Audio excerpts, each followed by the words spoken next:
वो जलाते हैं ना, जब मरता है तो उसके जलता भी नहीं है वो इंसान, कहते हैं। नमक में काम करता है ना वो, उसके हाथ पर इतने वो हो जाते हैं कि वो जलता भी नहीं है, ऐसा बता रहे थे। तो ऐसा बोलते हैं कि जो मजदूर नमक के उसमें काम करते हैं, सालों साल नमक निकालने का काम करते आ रहे हैं ना, उनका शरीर जलता भी नहीं है मरने के बाद, ऐसा बोलते हैं गुजरात कच्छ साइड भी। तो अभी हम जा रहे हैं रुक्मणी टेम्पल। रुक्मणी टेम्पल जाने के बाद हम सीधा जाएंगे होटल में, थोड़ा सा आराम करेंगे। फिर शाम को हमें 2 जगह और जाना है जो द्वारका के पास में ही है, जस्ट 2-3 किलोमीटर के एरिया में है। ये है TCL company, Tata chemical limited, जो है नमक की बहुत बड़ी फैक्ट्री। तो इंडिया का सबसे बड़ा प्रोड्यूसर है ये, और नमक जो भी बनता है यहीं पे प्रोसेस होता है सारा का सारा। वो लिखा हुआ है ना मीठापुर। नमक को मिट्ठू बोलते हैं। अच्छा, नमक को गुजराती में क्या बोलते हैं? मिट्ठू। मिट्ठू, इसलिए इसका नाम मीठापुर है। अच्छा, नमक को मिट्ठू बोलते हैं, बताओ।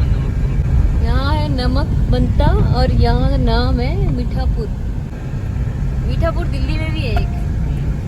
तो भैया ने हमें बताया कि रुक्मणी टेम्पल से पहले एक जगह है, शिवराजपुर बीच बोलते हैं, वो बहुत अच्छी बीच है। शिवराजपुर ब्लू फ्लैग बीच उसको बोलते हैं, मतलब उस नीला पानी है बिल्कुल वहाँ का। पहले हम वहाँ जा रहे हैं, और ये जो दिख रहा है ना, ये भी उसी बीच का एरिया है, मतलब बीच तो आगे होगी मेन गेट के बाद। तो ऐसा बोलते हैं कि इस बीच की व्हाइट सैंड है, इसलिए वाटर बहुत ब्लू लगता है, यहाँ का आसमान का रिफ्लेक्शन आता है। और ये एरिया भी आता है देवभूमि द्वारका में, मतलब यहाँ का डिस्ट्रिक्ट भी देवभूमि द्वारका है। तो द्वारका कोई वैसे वो नहीं है, इस डिस्ट्रिक्ट का नाम ही देवभूमि द्वारका है। और पहले ना ये सारा का सारा एरिया इंक्लूडिंग द्वारका जामनगर में आता था, तो बाद में इसको स्प्लिट कर दिया, जामनगर अलग हो गया और देवभूमि द्वारका एक अलग डिस्ट्रिक्ट बना दिया गया। तो बाहर से कुछ तो कह रहे हैं कि एंट्री बंद है, शायद यहाँ पे कुछ तो पुराना सा लग रहा है, सब कुछ बंद पड़ा है। तो यस, तो ये बीच बंद हो चुकी है, आई मीन इसकी एंट्री यहाँ से बिल्कुल बंद हो चुकी है, क्लोज हो चुकी है। तो यहाँ पे भी एंट्री अलाउड नहीं है, शायद कोई हादसा वगैरह हुआ था, ये लोग बता रहे हैं, तो इसलिए अभी कुछ टाइम के लिए बंद है। तो अभी हम वापस से अब रुक्मणी टेम्पल जाएंगे। तो रुक्मणी टेम्पल भी यहाँ का बहुत प्रसिद्ध है, और उसका ना खासकर मीठा पानी बहुत प्रसिद्ध है, और उसी मीठे पानी का उस मंदिर में प्रसाद मिलता है, तो मीठे पानी का प्रसाद उसको बोलते हैं। क्योंकि ये एरिया सारा समुद्री इलाका है, और जहाँ भी खोदो ना, यहाँ से बहुत नमकीन पानी आता है समुद्र के वजह से, इसीलिए यहाँ नमक बनता है। पर रुक्मणी टेम्पल, रुक्मणी मंदिर में एक ऐसी जगह है, ऐसा कुआं है जहाँ से मीठा पानी आता है, तो उसकी भी बहुत एक अद्भुत कहानी है। तो रुक्मणी माता जो थी ना, वो कृष्ण भगवान की पत्नी थी, पहली पत्नी थी ऐसा बोलते हैं, और वो ना किसी राजा की बेटी हुआ करती। तो उनकी शादी ना कहीं और होने वाली थी, किसी और राजा से, और ये उनकी अरेंज मैरिज थी। पर क्योंकि वो कृष्ण भगवान को बहुत ज्यादा पसंद करती थी, तो एक दिन जाके कृष्ण भगवान उनको भगा के ले आए, या वो कृष्ण भगवान के साथ भाग के आ गई, या जैसा भी था। तो ऐसा बोलते हैं उन्होंने फिर जहाँ पे रुक्मणी को रखा, वो भी आज एक मंदिर है, और वो मंदिर हम देखेंगे पोरबंदर जाते टाइम। पोरबंदर जहाँ पे गांधी जी का जन्म हुआ था, और उस मंदिर के पास एक कुंड भी है जहाँ उनका विवाह हुआ था रुक्मणी और कृष्ण का। तो ये सब जगह हम देखते हुए जाएंगे। तो फिलहाल हम पहुंच चुके हैं रुक्मणी टेम्पल, और अब हम करेंगे अंदर एंट्री। कृष्ण भगवान की पत्नी रुक्मणी, उनकी अर्धांगिनी, उनकी बहुत सारी पत्नियां थी, पर रुक्मणी और सत्यभामा जो थी वो ज्यादा उनका नाम प्रचलित है। वैसे कहते हैं सत्यभामा बहुत ही ज़्यादा सुंदर पत्नी थी कृष्ण भगवान की।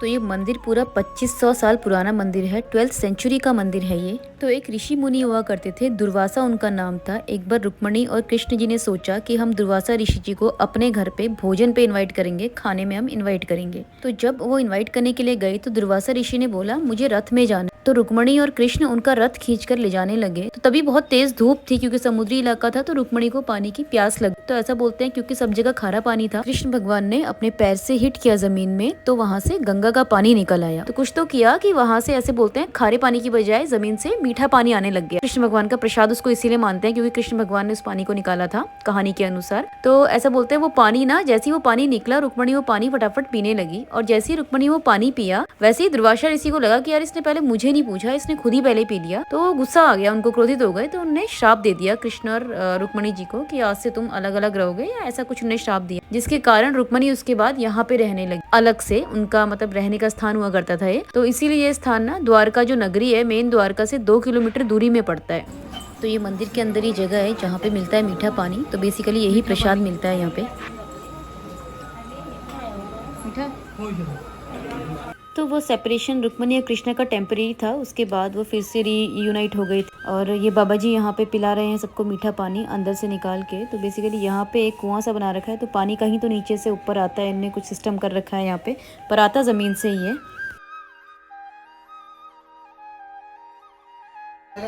हाँ हाँ हाँ, नीचे टैंक है, ऊपर अच्छा टैंक से नीचे, ओके।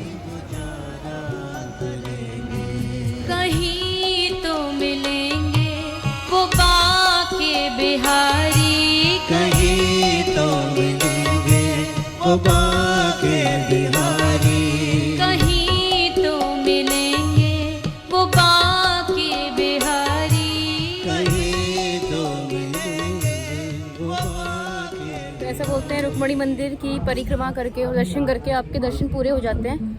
फिलहाल मम्मी कहाँ गई? अरे वेयर इज माय मम्मी? तो नागेश्वर, बेट द्वारिका, गोपी तालाब और रुक्मणी टेम्पल दर्शन करने के बाद अब हम जा रहे हैं होटल में, करेंगे थोड़ा रेस्ट क्योंकि बहुत ज़्यादा थक चुके हैं। और शाम को हम जाएंगे बटकेश्वर महाराज, और क्योंकि ये बहुत ही वेस्टर्न पार्ट है इंडिया का, यहाँ से सनसेट बहुत ब्यूटीफुल दिखता है, तो हम जाएंगे फिर सनसेट देखने शाम को। सनसेट नहीं देखा तो फिर आना पूरा नहीं होगा, इसलिए शाम को जाएंगे सनसेट देख। Thanks for watching and stay connected. बाकी की कहानी सुनेंगे नेक्स्ट वीडियो में।